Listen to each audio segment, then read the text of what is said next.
40 күн тұзды суға шомылдыру салты. Періштелер Аюб пайғамбарды мақтап, оны үнемі үлгі етеді екен.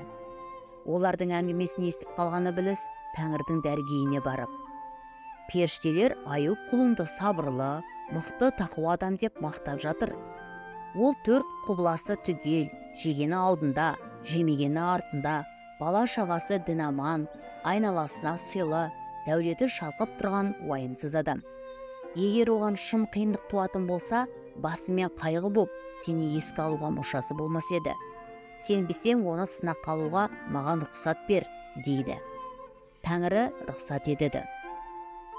Ібіліс оның бар малын бір қыста ұшыратады. Аюб бір күнде кедейленіп, таяқ ұстап қалады.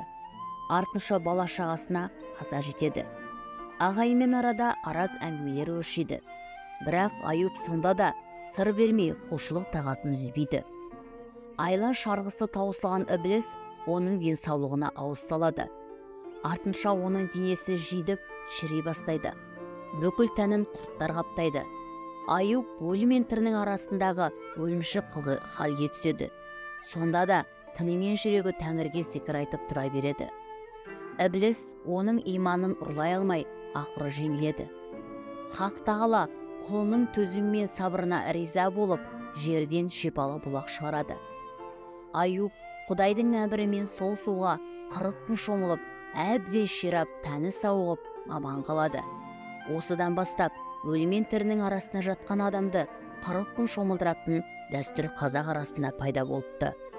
Ата-анасы жаңа туған нәрестесін ширату үшін 40 күн тұзды суға шомылдырады. Ондағы мақсаты бала болашақта Аюбтай сабырлы, төзімді болып өссін.